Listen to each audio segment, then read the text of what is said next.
Hello बच्चों, ये उद्यमी नर पोएम 8 के उद्यमी नर का तीसरा अवतरण। ठीक है। प्रकृति नहीं डर कर झुकती है, कभी भाग्य के बल से सदा हारती वह मनुष्य के उद्यम से श्रम जल से।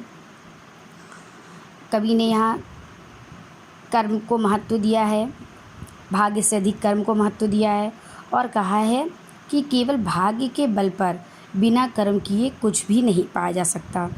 कर्म करने से मनुष्य सुख और आनंद की प्राप्ति भी होती है। तो यहाँ पे कवि कह रहे हैं कि प्रकृति नहीं डरकर झुकती, कभी भाग्य के बल से।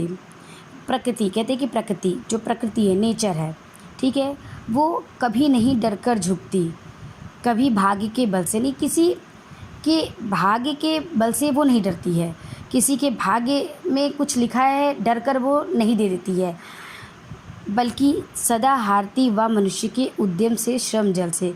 यानी अगर प्रकृति को किसी को कुछ देना होता है तो केवल किसी व्यक्ति के भाग्य में है ये सोचकर प्रकृति नहीं देती है, बल्कि प्रकृति उस व्यक्ति को सब कुछ देती है जो मनुष्य मेहनत करता है, परिश्रम करता है। इसलिए उसके आगे सदा हार जाती है वह प्रकृति। प्रकृति हमेशा हारती है मनुष्य के उद्यम, मनुष्य के परिश्रम से, उसके श्रम जल से। ठीक, यानी कि प्रकृति कभी भी किसी उस व्यक्ति को कुछ नहीं देती है जो भाग्य के भरोसे बैठा होता है, बल्कि वो उस व्यक्ति को सब कुछ दे देती है जो व्यक्ति उद्यम करता है, परिश्रम करता है, मेहनत करता है। वो उससे हार जाती है और उसको अपना सब कुछ दे देती है। यानी कि प्रकृति केवल भाग्य पर निर्भर रहने वालों से कभी हार नहीं मानती है, वह मेहनत से ही जीती जा सकती है। अगर प्रकृति पे हमें विजय प्राप्त करनी है तो परिश्रम करना होगा, मेहनत करना होगा, अगर हमें सुख भोगना होगा तो। ब्रह्मा का अभिलेख पढ़ा करते निरुद्यमी प्राणी। यहाँ पे कवि कहते हैं कि अगर कोई व्यक्ति भाग्य के भरोसे बैठा हुआ है, ब्रह्मा का अभिलेख, ब्रह्मा ने, विधाता ने ऐसा अभिलेख लिखा हुआ, यानी ईश्वर द्वारा लिखा हुआ, ईश्वर का लिखा हुआ तो निरुद्यमी प्राणी पढ़ता है। यानी कि जो आलसी होता है, निरुद्यमी अकर्मण्य, आलसी व्यक्ति भाग्य के भरोसे बैठा रहता है, वो ये कहता है कि ब्रह्मा ने जो लिखा होगा वही होगा, यानी ईश्वर के द्वारा लिखा हुआ ही होगा। इसके विपरीत धोते वीर कुअंक भाल का बहा भ्रुवों से पानी।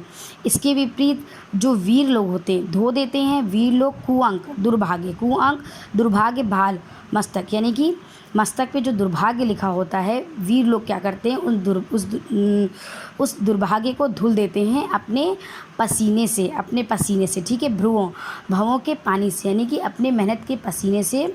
जो कर्मण्य लोग होते हैं वो लोग अपने मस्तक की जो दुर्भाग्य होता है उस दुर्भाग्य को अपने पसीने से धुल देते हैं। कोई गंदी चीज़ होती है, उस गंदी चीज़ को हमें वॉश करना होता है तो हम पानी से धुल कर साफ़ करते हैं। फर्श गंदी होती है, कुछ गंदा, तो उनसे पानी से वॉश करते हैं, धुलते हैं। वैसे ही कह रहे हैं कि भाग्य के भरोसे तो आलसी लोग पड़े होते हैं, जो मेहनती होते हैं वो अपने दुर्भाग्य को भी अपनी पसीने की बूंदों से, पसीने से धुल देते हैं। यानी ब्रह्मा के लिखे भाग्य की बात तो केवल आलसी लोग करते हैं, वीर तो अपने दुर्भाग्य को अपनी भौं के पसीने से बदलते हैं। अर्थात भाग्य पर विश्वास करके बैठे रहने से प्रकृति से कुछ भी प्राप्त नहीं होता। हिम्मती व्यक्ति अपने परिश्रम से अपने दुर्भाग्य पर विजय प्राप्त कर लेता है, मेहनत कर लेता है। ये बात तो आलसी कहते हैं कि मेरे भाग्य में होगा तो मिलेगा, मेरे भाग्य में तो होगा मिलेगा, लेकिन जो मेहनती लोग होते हैं वो भाग्य के भरोसे नहीं बैठे होते हैं, बल्कि वो मेहनत करते हैं। वो लोग किसी भी चीज़ को प्राप्त करने के लिए मेहनत करते हैं। चौथा स्टैंजा, भाग्यवाद आवरण पाप का और शस्त्र शोषण का। कहते भाग्यवाद, भाग्य की बात करना तो आवरण पाप का, पूंजीपति लोगों के लिए, धनी व्यक्तियों के लिए तो भाग्य की बात करना उनके पाप का एक आवरण है। अगर भाग्य की बात करते हैं तो वो जो पाप कर रहे हैं उस पाप का एक आवरण है, एक खोल है, एक कवर है।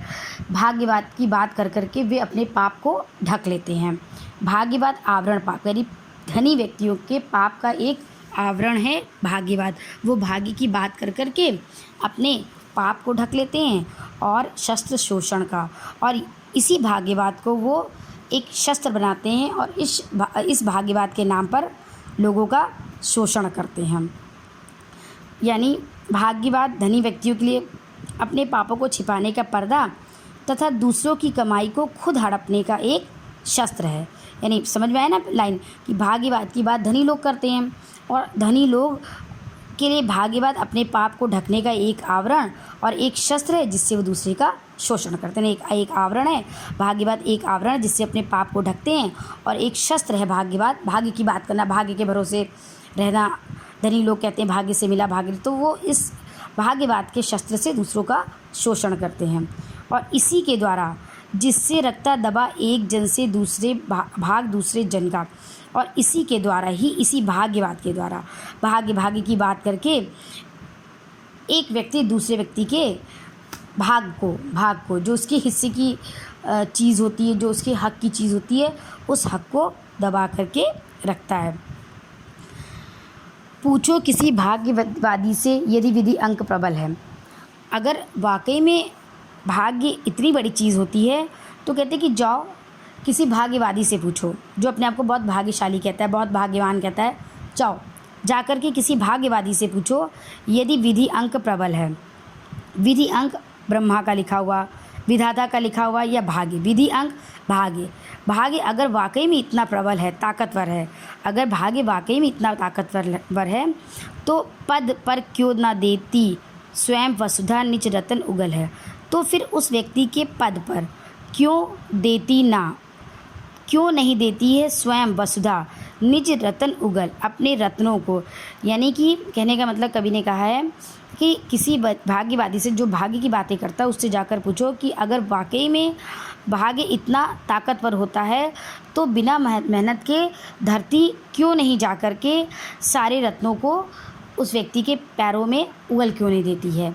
भाई किसान मेहनत करता है तो अनाज उगाता है, गोताखोर सागर में मेहनत करता है तो उसे मणिमाणिक मिलता है, सोने के कारखाने हैं, जब उसमें मज़दूर मेहनत करता है तो उसको जाके सोना मिलता है। सोने की कारखाने नहीं, खाने हैं। तो वही कह रहे हैं कि जब व्यक्ति धरती पे बहुत सब कुछ भरा हुआ है लेकिन उसी व्यक्ति को मिलेगा जो कि मेहनत करता है। किसी अगर वाकई में भाग्य प्रबल हो तो क्यों नहीं धरती जाकर के कहे कि वो तो भाग्यशाली है, उसके पैरों पे जाकर के खुद ही सागर जाकर मणिमाणिक उगल दे, खान से सोने निकल कर चले आएँ, या बिना मेहनत के, बिना हल चलाए, बिना जोते गोड़े अनाज उगले धरती, फसलें उगले। तो ये कवि ने यही कहा कि भाग्य इतना प्रबल नहीं होता है। कवि ने शोषण से पीड़ित जनों के मन में यह बात भर दी है कि उन्हें कष्ट केवल, कवि कहते हैं कि मतलब जो शोषित व्यक्ति हैं, कहते हैं कि कष्ट केवल उन्हें उनके भाग्य के कारण मिल रहा है। इसी भाग्य से समझौता करके निर्धन व्यक्ति कठिन परिश्रम करता है और उसका प्रतिफल धनी व्यक्ति उससे छीन लेता है।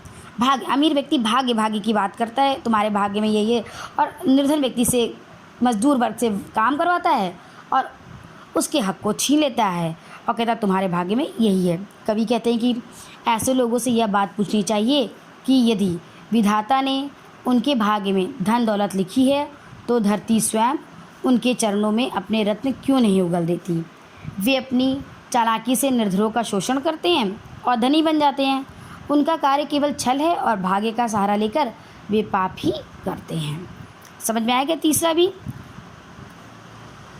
ओवरऑल ये कि भाग्य की बात तो लोग दूसरों का शोषण करने में, अपने पाप को ढकने में करते हैं। भाग्य की बात अगर कभी कहते हैं कि अगर पूछो वाकई में भाग्य इतना तेज होता है तो धरती बिना मेहनत किए मनुष्य के पैरों में जाकर सारी धन संपत्ति क्यों नहीं उगल देती, क्यों नहीं दे देती। उसके लिए मनुष्य को मेहनत करने की क्यों ज़रूरत पड़ती है। इस पैराग्राफ में कवि ने समाज में बताया है कि कुछ लोग भाग्यवाद का सहारा लेकर गरीबों का शोषण करते हैं और समाज में असमान धन वितरण को बल देकर के अनेक समस्याओं को जन्म देते हैं। यानी जिस व्यक्ति का जितना हक होता है उस व्यक्ति को उसका उतना हक नहीं देते हैं। ठीक है, ये 4 स्टैंजा हो गया, 4 पैराग्राफ आप पढ़ लीजिएगा। किसी को कुछ भी कन्फ्यूज़न होगा तो मुझसे कॉल कर लेगा और प्लीज़ सब वर्क कंप्लीट कर लेंगे, क्योंकि इसके बाद हम 2 स्टैंजा और है वो नेक्स्ट उसमें आपको बताएंगे और गद्य का काम देंगे। गद्य में भी जाग तुझको दूर जाना जो है सॉरी क्या निराश हुआ जाए चैप्टर बाद में पढ़ाएंगे, लिख लीजिएगा उसको। और भक्ति चैप्टर आपको पहले पढ़ाएंगे क्योंकि वो थोड़ा सा डिफ़िकल्ट है। जब हम मिलेंगे आपसे तो पढ़ाएंगे, और नहीं तो उसको लास्ट में पढ़ाएंगे सबसे, जिससे आपको याद रहे। ठीक है, ओके, टेक केयर एवरीवन। और लर्न करके मुझे बता दीजिएगा कि पोएम समझ में आई कि नहीं। Bye students.